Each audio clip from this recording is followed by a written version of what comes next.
Waiting on a tax return? Hopefully it ends up in your hands. Fraudulent tax returns due to identity theft increased by 30% in 2023. If you're in a bind this tax season, LifeLock can help. Our U.S.-based restoration specialists are experts dedicated to helping solve your identity theft issues. And all LifeLock plans are backed by the $1 Million Protection Package. So we'll reimburse you up to the limits of your plan if you lose money due to identity theft. Help protect your information this tax season with LifeLock. Save up to 25% your first year at LifeLock.com/aware. Welcome to Radical Personal Finance, a show dedicated to providing you with the knowledge, skills, insight, and encouragement you need to live a rich and meaningful life now while building a plan for financial freedom in 10 years or less. My name is Joshua Sheets. I'm your host, and in today's podcast, I would like to share with you a concept that has been extremely helpful to me throughout my life called the 1000% formula. This is something that I first learned in high school from Brian Tracy, who was one of my mentors that I listened to for many, many years. And I found this to be such a practical and useful outline that I've just never been able to get away from it. I've mentioned this repeatedly in podcasts, and sometimes I'll get a question from a listener saying, hey, what was that podcast that Joshua talked about, the 1000% formula?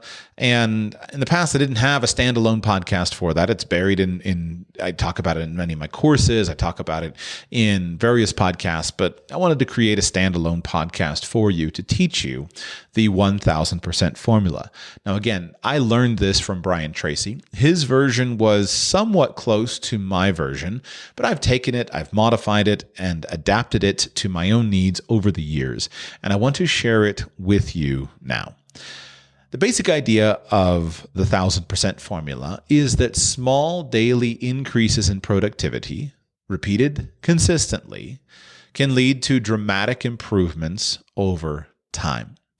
The way that Brian would ask the question would be to say, could you, if you really wanted to, could you increase your productivity, your performance, your output, and your effectiveness in your work and business today by a mere 0.1%? Could you get 0.1% better? Well, I confess that I certainly could today get 0.1%. And I believe that you also could get 0.1% better, more productive, higher performance, more effective, etc., in your work and in your business today if you wanted to. And I think that that can be repeated over time. Well, if you do the math, 0.1% improvement per day leads to 0.5% improvement per week. Over time, that makes about a 2% improvement per month and winds up being about a 26% improvement over the year if we use 4-week months. And that's about 1,000% improvement in the course of a decade, knowing how these things compound. Don't get too bogged down in the specific numbers. The idea is that 0.1% per day, repeated over a 5-day work week consistently over the years, allows you to be about 1,000% more productive, more effective in your work life. Now, if you wind up being more effective, more productive, then in a capitalist system, in the fullness of time, your own personal effectiveness will be recognized by higher income. And so I think that if you're 1,000% better at your job and at your income, then there's a good chance that you'll be able to command a 10 times higher wage, 1,000% higher wage. It's not automatic. It's not linear. You have to do some significant career advancement moves in order to fully realize the value of this plan. But the foundation is in what you do. If you want to make more money, you have to begin by becoming more valuable. And so how do you do that? Well, step one is reading. Every day, you get up at least 2 hours before you have to be somewhere every day, and you invest the first hour into yourself by reading something that is uplifting, educational, motivational, spiritual, something that's going to help you and improve you and give you ideas and concepts, inspiration in your life. As Tracy puts it, reading is to the mind as exercise is to the body. Reading is to the mind as exercise is to the body.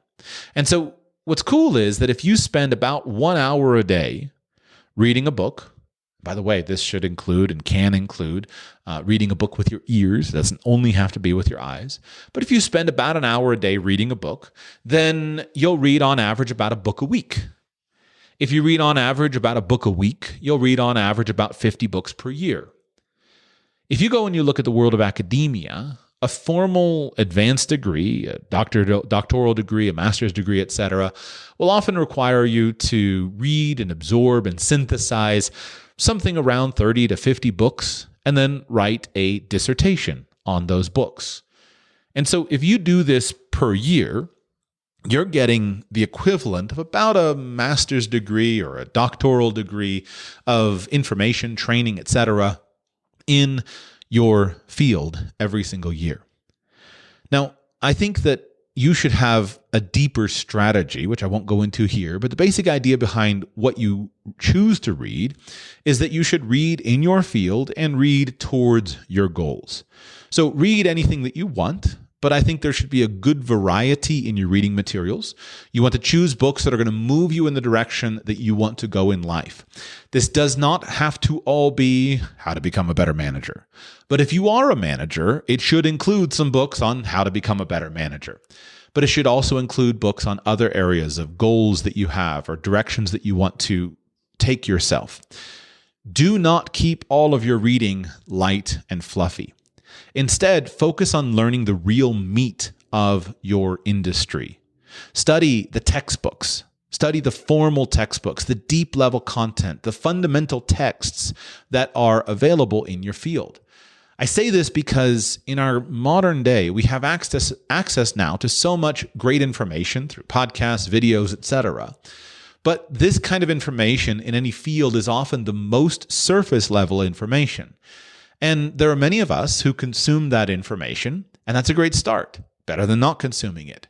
But if you don't go deeper, you're never going to wind up being a thought leader. And so when you consume information and education and learning in an area, you should go a little deeper and say, how can I get back to the core fundamental sources of this area?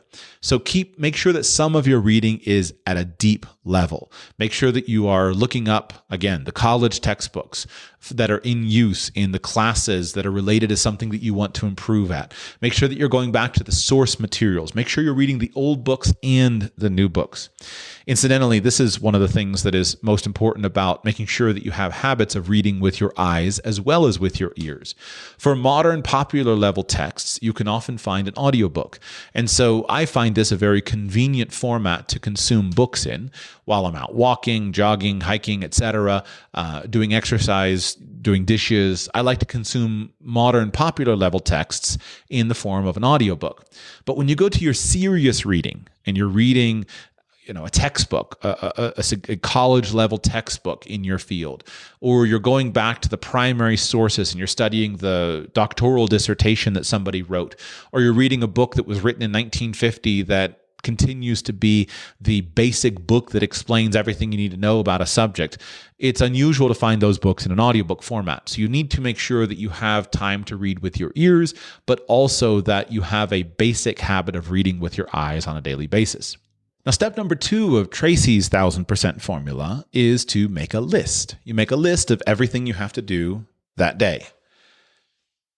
It's important to have a physical list of the things that you need to do. And then you take that list and you organize it and you prioritize it. You organize your list by priorities. You determine which task is of number 1 importance, number 2 importance, etc. As Tracy says, if you will simply plan and prioritize your activities every day in advance, you'll increase your productivity by 25% on your very first day. This is a habit that's easy to know about. It's harder to do consistently, and yet it remains the fundamental action that you and I can take on a daily basis to improve our effectiveness. Prioritize the things that we need to do, and always do the most important things first. Step 4, start on your most important task and work on it single-mindedly with concentration, focus, and discipline until your most important task is done. As Tracy says, if you will concentrate on your most important task, you will increase your productivity by 50%. So the point of combining these things together is that the reading provides you with creative fodder and information, but reading is never enough to advance and to be useful. Productivity is the key. And so notice that listing out what you need to do, prioritizing it, starting on your most important task, and working on it single-mindedly with concentration, focus, and discipline, and until it's done, that's where you get action. Action.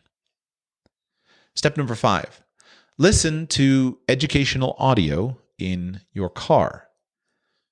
For most people, historically, I haven't seen this data updated in a very long time, but back in the 90s and the 2000s, it was said that the average person spends about the same amount of time in his or her car as the average college student spends in class.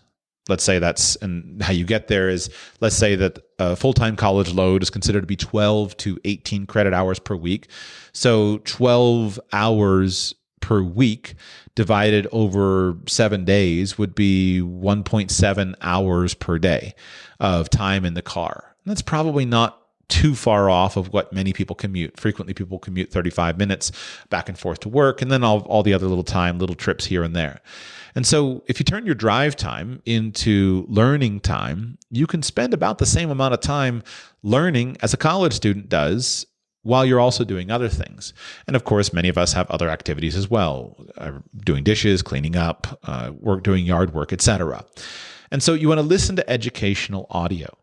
Now, my answer here my suggestion is that you choose your learning materials, again, based upon your goals and what is valuable to you in the moment. And so your content should include podcasts. Podcasts have a lot of benefits and some significant disadvantages. A great benefit of a podcast is the access to current cutting-edge ideas and conversations. The problem of podcasts is they're not all very content-rich. There's a lot of time that can be lost due to the minimal preparation that is put into the production of many podcasts. And so you want your listening time to be efficient, and so you want to consume the things that are going to be the most efficient. Podcasts are most useful to you to dip your toe in something new. And that's how I tend to consume podcasts, is simply to take an area of interest of mine and go and look for a podcast on it. Because there's no financial cost. I don't have to make a big commitment to it. I don't have to go and buy a bunch of books. Here's a podcast on it. And then because of the way podcasts are often done, in an hour of podcast listening, you can get an overview of a subject that may be hard to get in an 8-hour audiobook that it is trying to provide information in a more comprehensive manner. So choose podcasts to listen to that fit your goals and that are based around things that are valuable to you in the moment. There are classic audio programs that are available. I've been a big consumer over the years of Nightingale Conant programs. They were a provider of audio programs, self-help programs. They're still really good, a lot of the good old stuff. And this is where Tony Robbins got his start, and Brian Tracy programs, etc. And there's lots of other programs that are available from places like that. I think audiobooks are in many ways a superior option to either of these options, because an audiobook gives you superior quality and insights into a subject because of the nature of its creation and editing. When an author sits down and writes a book, unless it's just a quick, $1.99 Kindle book, he generally will invest thousands of hours, definitely hundreds, and generally thousands of hours into the actual creation of that book. Systemized research process, preparing for it, a very careful organization principle behind the book.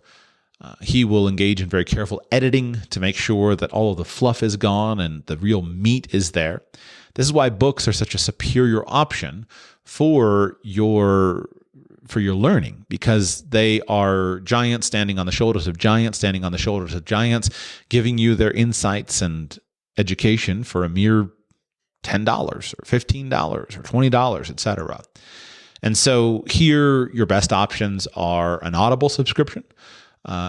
as well as something through your local library, such as Hoopla, where you gain access to free books. So if you have a local library card, a lot of times most local libraries now have some kind of audiobook service. Hoopla, there are others as well, but Hoopla seems to be the leading one at the moment, where now you can listen to audiobooks for free based on your library subscription. It's a really great option. Next, I really love YouTube University. And by that, I just mean going to YouTube and looking for videos on things.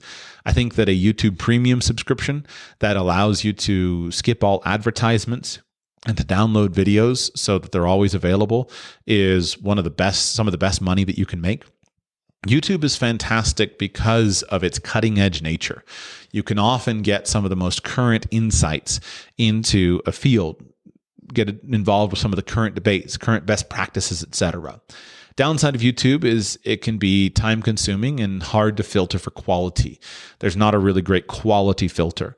And this is again why I think that something that has been vetted by trusted editors is of higher priority. But because that vetting process is so time consuming, you often don't get cutting edge information. So they should go together. And then in addition to YouTube University, of course, iTunes University quite literally leads into free online college courses. So iTunes University or Coursera, all of the online courses available from MIT, Harvard, Stanford, etc. It's all available. You simply go to the website and you can consume the college courses. And I think this is really important to do for areas that you have interest in, because you want to make sure that your learning is not ignorant, that you are not ignorant of what is considered to be the general standard of knowledge in a subject. You want to make sure that you're not ignorant of the corpus of information that a skilled and trained person in that area would have. And so going and consuming college lectures and consuming all of the college lectures for courses will help you to make sure that your learning is not unduly influenced by the one book you found that you really liked or the author that you latched onto, but rather that you understand what is taught at the college level. And college teachers are, by virtue of their screening process, they are experts in their domain, and they have a duty to their students to represent all of the different aspects of their particular course content. And so it's a really great way of making sure that your knowledge is compendious and that you yourself have a broad education that complements your deep education in the self-chosen materials. So those are all things that are available to you to listen to in your car. I would encourage you also to make certain that not all of your learning is autodidactic. Consider engaging in formalized courses and credentialization in your field. While self-directed learning is the most powerful form of learning because of your engagement with it, self-directed learning is not always recognized immediately in the business world. And so formalized learning that comes with credentials is a really important component of your overall package. It may be hip to despise a college degree or despise an MBA, but those formalized credentials and the achievement of those formalized credentials is still one of the most reliable way for individuals to raise salaries. Pay attention and go ahead and get your formalized credentials as well. Now, Tracy's number 6 in his 1,000% formula is to ask yourself 2 questions after every activity. And these are 2 questions that I consider to be incredibly useful for self-coaching. Question number 1 is, what did I do right? You can do this every day. What did I do right today? You can do this after every meeting. What did I do right in that meeting? You can do this after every date. What did I do right on that date? Do this after every trip. What did I do right on that trip? What did I do right? It's important to take a moment and acknowledge the things that you do well, the things that went well, and celebrate your successes. Question number 2 that you ask yourself after every activity is, what would I do differently next time? What would I do differently next time? Notice the wonderful tone, not judgmental, but informed. What would I do differently next time if I had the chance? And if you just ask yourself those 2 questions after every activity that you're involved in, what did I do right? And what would I do differently next time? You can coach yourself in the direction of your goals and dreams. Now, Tracy's point 7 of his 1,000% formula is treat everyone you meet and interact with like $1 million customer. Treat everybody with respect, with kindness, with esteem. Treat everyone you meet and interact with like $1 million customer. And if you do that, you go around through the world surrounded by a pleasant haze of happiness and respect and appreciation because it comes from you. Now, over the years, I've taken those 7 points, which are Tracy's original 7 points, and I've just added just a few things to them. So again, Tracy's are read 1 hour a day, or first thing in the morning. List what you need to do that day. Prioritize your list. Start on your most important task. Work on it single-mindedly. Listen to educational audio programs in your car. Ask yourself 2 questions after every activity, and then treat everyone you meet and interact with like $1 million customer. That was Tracy's. As I've modified it over the year, I have a tendency to divide it into education and action. And so for education, I've always added a couple things. Number 1, you have reading and listening. But I've always recommended to people that they also attend conferences. I think that having a goal of attending 4 conferences per year in your field is a really useful goal. And I've benefited from this so much. I have not done this myself over the last few years because of having a bunch of babies in the house. Hard for my wife for me to be away. And so I actively avoid being away very much. Of course, today we can do online conferences, which are a great option. But the point of a conference is that you can have in one single conference a very concentrated exposure to all of the activity in your field. You can not only meet the movers and shakers, not only harvest the current cutting edge ideas, but get a broad overview of the topics that are of interest. I love to take a brochure from a conference and read through the titles for the talks and the presentations.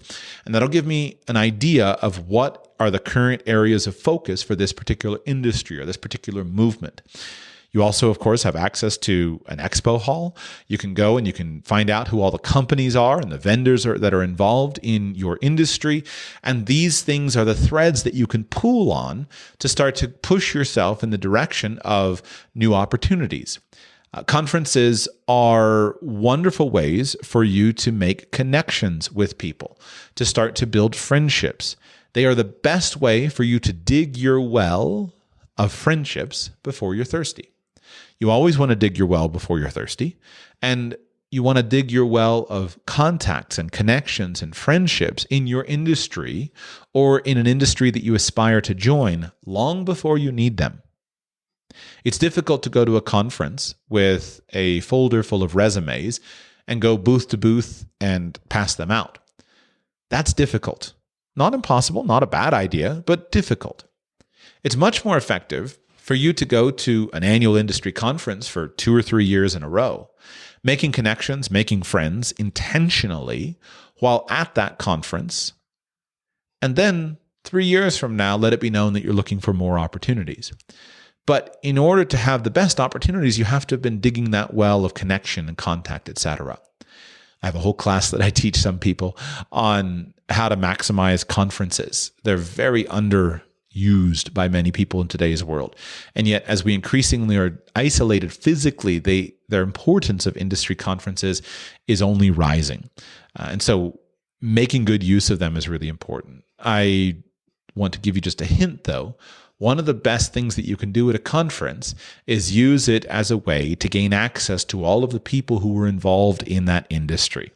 And so your best friend in making good use of conferences is for you to take the brochure and systematically write down the speakers of the conference, their names, connect with them in some format, write down the companies that those speakers work for, get familiar with their work, and then go through the vendor list and be connected with all the people who are supplying that industry. And if you do that and you start systematically making connections at a conference, all you need is one conference to give you your connection roadmap, which can be a tremendous roadmap for your opportunities. Now, another thing that I urge people to do is to learn how to be an effective public speaker. I really love still to recommend Toastmasters International as the single best, most available organization for you to practice and polish both your public speaking skills and your leadership skills in a structured, safe, risk-free environment. And if you do that, then conferences will ultimately become one of the most important ways for you to gain exposure for yourself and your ideas. After all, think of what we've said. If you read 500 books in your field over the next decade and you develop polished public speaking skills, how is it possible that anyone at that conference is going to know more than you? And why wouldn't you be one of the most sought after speakers in that field? If you're doing the hard work of genuinely preparing yourself and you're implementing on a daily basis these ideas into your actual work, thus building a resume of success on a daily basis, why wouldn't you yourself be one of the sought after speakers on the industry conference circuit? That's the 25-minute version of the 1,000% formula. Brian Tracy taught that to me in high school. I have implemented it pretty decently over the years, and the formula has worked pretty decently. And I think that this can be repeated multiple times during somebody's career. I think that it's very reasonable for somebody to start off as a young adult, early 20s, mid 20s, make a 10x increase in income over the first decade of his or her career. I think it's very reasonable to make another 10x jump over the second decade. At that point in time, your selection of an industry seems to make a much bigger difference than some other factors, and your willingness to do the hard work. So let's put some numbers on this to get an idea. Let's say that you're 25 years old and you're making $60,000. Well, going from $60,000 to $600,000 is very doable in a decade in many industries. Again, there's a lot of strategic shuffling that has to happen. You need to be good at promoting yourself and your ideas. You need to be good at moving for opportunities. You need to be good at choosing companies that are on the upswing, choosing industries that are on the upswing, et cetera. It's not automatic, but I think that's a very reliable path. I've seen it done again and again. Making another jump from $600,000 a year to $6 million a year is very doable, very doable. But in order for it to be done, you need to be in an industry where you are directly rewarded for your great effectiveness. And so you're either going to be in upper levels of management at a company where you have good bonus compensation, et cetera, or you are going to be in a place where you have a direct connection between your impact and your effectiveness. And that's only possible in certain highly compensated areas. So if you are involved in sales, you're involved in marketing, and you have a piece of the action, so to speak, then you can definitely justify excellent multi-seven-figure salaries. To go by another 1,000% jump from 6 million to 60 million is certainly possible, but it becomes very difficult to predict the exact pathway. So eventually this formula does, I think, break down in terms of its predictability. I can't promise this 4 times over, but there are definitely many people who, over the course of 3 decades, have been able to repeat the formula 3 times over. There are a shockingly high number of businessmen earning $60 million a year after a 3-decade career. A shockingly high number. There's a shockingly high number of people making $600 million a year on the end of a 4-decade career. But again, this has to do with your willingness to do the work, your willingness to take the risk, etc. So I don't present this to you as a perfect description of what you can expect. But I think it's a useful and compelling mental model, which, when combined with other ways of making sure that you're moving in the direction of a highly valuable skills, you're working at the highest levels of value, et cetera, I think it's a very useful model. And at the end of the day, it helps you and me to focus on what we can control. We can control what time we go to bed today so that we can get up tomorrow and read for 30 to 60 minutes in our field. We can control the list that we make today of everything that we need to do tomorrow. We can take a moment and we can prioritize that list based upon those things that are of the highest priority and those that are lowest priority. Tomorrow, we can start on our most important task and we can work on it single-mindedly with concentration, focus, and discipline until it's done. Today and tomorrow, when we have time, we can line up some useful and helpful educational audio to put in our ears and in our car when we're driving, walking, etc. Today and tomorrow, you can ask yourself those two questions after every activity. And today and tomorrow, you can start treating everyone you meet and interact with like $1 million customer. I hope these ideas in one specific place are useful to you, and I hope that you experience great success from the application of them. As I close down today's podcast, I want to remind you of the event that I am hosting in January of 2024 in Panama City, Panama. And I would love to extend to you a personal invitation for you to come to that event.